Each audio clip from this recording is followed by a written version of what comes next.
Tiger Shroff की film बागी 4 का टीजर कल यानी 11 अगस्त को रिलीज हुआ और इसने सोशल मीडिया पर काफी हलचल मचाई।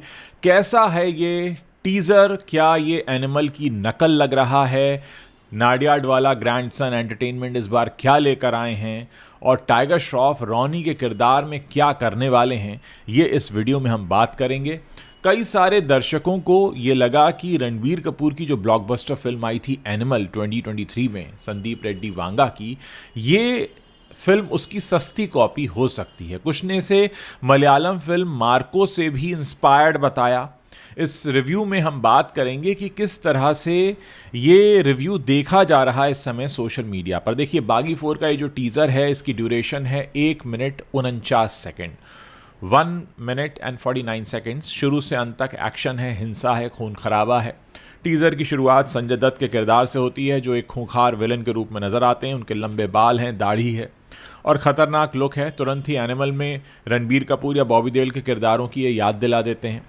इसके बाद टाइगर श्रॉफ का किरदार रॉनी सामने आता है, जो बदले की आग में जल रहा है। टीज़र में उनकी एक डायलॉग डिलीवरी है, बचपन में माँ एक कहानी सुनाती थी, एक हीरो और एक विलन की, तब मुझे नहीं पता था कि अपनी कहानी का मैं ही हीरो और विलन रहूँगा। ये डायलॉग जो है कहानी में बताता है कि बहुत कुछ इमोशनल और मोरालिटी का द्वंद्व है। टीज़र में सोनम बाजवा हैं, हरनाथ संधू हैं। हरनाथ संधू इस फिल्म से बॉलीवुड में डेब्यू कर रही हैं, एक्शन सीन्स में दिखाई देती हैं और बैकग्राउंड में बी प्राक की एक आवाज़ सुनाई देती है, गाना मर जाना, जो एनिमल की जो टोन थी उससे भी काफ़ी मिलता जुलता है। इस फिल्म को ए रेटिंग दी गई है, जो कि बताता है कि काफ़ी हिंसा होने वाली है। पर क्या वाकई बागी 4 एनिमल की कॉपी है? क्योंकि सोशल मीडिया पर बागी 4 के टीज़र को लेकर दो हिस्से बन गए हैं। एक तरफ लोग टाइगर श्रॉफ की प्रशंसा भी कर रहे हैं, जो उनके एक्शन और स्क्रीन प्रेजेंस की तारीफ कर रहे हैं। दूसरी तरफ वो लोग हैं जो इसे एनिमल की नकल बता रहे हैं। कुछ मेन पॉइंट्स जो हैं वो आपको बताने जा रहा हूँ। देखिए, विजुअल और थीम काफ़ी कुछ सिमिलर है एनिमल जैसा, यानी काले कपड़े, नकाब पहने फाइटर्स, चौड़े गलियारे में दौड़ना, जो एनिमल के मशहूर हॉलवे फाइट सीन से प्रेरित लग रहा है। टाइगर का कुल्हाड़ी से दुश्मनों पर वार करना, संजय दत्त का खून से सना हुआ कटारी लेकर चर्च में चलना, एनिमल के हिंसक और ड्रामेटिक सीन से काफ़ी मिलता जुलता है। एक यूज़र ने सोशल मीडिया पर यह भी लिखा कि आधा हिस्सा तो एनिमल की कॉपी लग रहा है। इनफैक्ट मुझे खुद ये एनिमल की कॉपी लगा जब मैंने इसको देखा। बैकग्राउंड म्यूज़िक की अगर हम बात करें तो टोन जो है, बी प्राक का जो गाना, उसकी टोन बिल्कुल ही एनिमल के टोन से मिलती जुलती है। बागी 4 का बैकग्राउंड स्कोर भी उसी तरीके का इमोशनल और ड्रामेटिक लग रहा है जैसा कि एनिमल का लग रहा था। किरदारों का लुक और प्रेजेंटेशन भी वैसा ही है। संजय दत्त विलन का अवतार है, खासकर उनकी जो लंबे बाल और दाढ़ी वाला लुक है वो एनिमल में रणबीर कपूर या बॉबी देओल के किरदारों की कॉपी लग रहा है। बहुत सारे लोगों को इंटरनेट पर लगा कि भाई ये संजय दत्त कम और एनिमल वाले बॉबी देओल लग रहे हैं। अच्छा, एक और चीज़ है इसमें कि धुरंधर का अगर आपने देखा हो, जो फर्स्ट लुक आया था, ट्रेलर आया था, धुरंधर में भी संजय दत्त ऐसे ही दिख रहे हैं। तो बहुत कुछ ऐसा लग रहा है कि काफ़ी कुछ मिलता जुलता है, क्रॉस हो रहा है। मलयालम फिल्म मार्को से भी कई सारे एक्शन सीन्स मिलते दिखाई दे रहे हैं। कुछ सीन्स की कोरियोग्राफी जो है वो उससे मिलती जुलती है। इसके अलावा बॉलीवुड फिल्म किल जैसा भी इसमें कुछ दिख रहा है। तो मतलब बॉलीवुड की किल हो, मलयालम की मार्को हो, या एनिमल हो, या फिर धुरंधर हो, इन सबको ऐसा लग रहा है कि सब कुछ मिला जुला कर एक ट्रेलर बनाया गया है, जिसका न सिर्फ विजुअल बल्कि जिसकी साउंड भी वैसी लग रही है।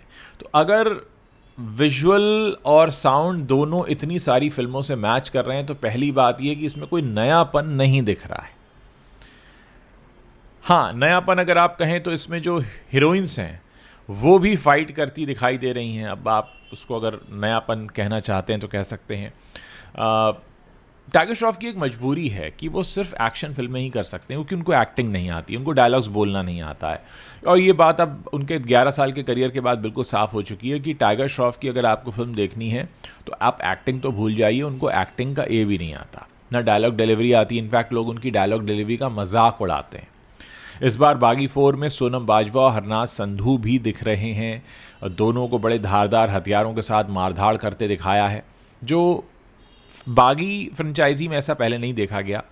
तो कुल मिलाकर कोशिश तो है कि लोगों को खींच कर लाएं, लेकिन क्या वाकई कामयाब हो पाएगा बागी 4 का ये टीज़र लोगों को ये बताने के लिए कि आपको थिएटर में आना है?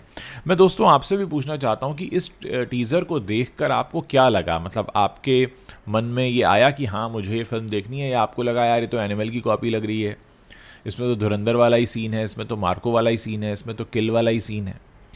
हालांकि इसमें कोई दो राय नहीं है कि टीज़र में हाई प्रोडक्शन वैल्यूज़ हैं, सिनेमेटोग्राफी, एडिटिंग, बैकग्राउंड म्यूज़िक, कुछ करने की कोशिश तो की है कि भाई किसी तरीके से एक ग्रैंड सिनेमेटिक एक्सपीरियंस लोगों को मिले, लेकिन टीज़र का ये जो टोन बहुत डार्क और इंटेंस रखा गया है वो मुझे लगता है कि उतना अट्रैक्ट नहीं करेगा।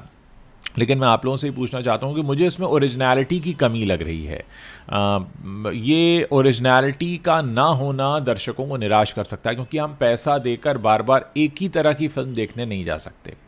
हिंसा बहुत ज़्यादा है, हिंसा का स्तर काफ़ी है, और हिंसा के स्तर की अगर हम बात करें तो ये कहीं ना कहीं हमें याद दिलाता है कि ये नकल हो रही है एनिमल की, या वही खून खराबा है, अंग काटना, लाशों का ढेर दिखाना।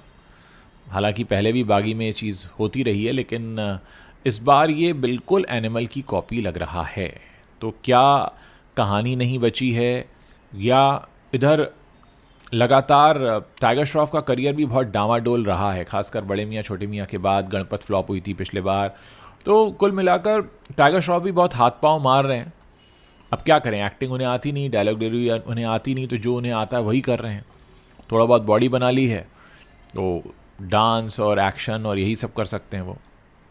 अब अगर आप बिल्कुल बिना दिमाग लगाए सिर्फ आपको खून खराबा देखने जाना है तो मुझे लगता है शायद आप ये फिल्म देखने जा सकते हैं। लेकिन इस फिल्म का टीज़र जो है मुझे ये कह रहा है कि इसमें कहानी कोई ख़ास दिखने वाली नहीं है, क्योंकि बार बार इसको लोग बोल रहे हैं कि यार ये तो कॉपी है, एनिमल की कॉपी है, एनिमल की कॉपी है, क्योंकि एक बेंचमार्क सेट हो जाता है ना, वो हो चुका है अब।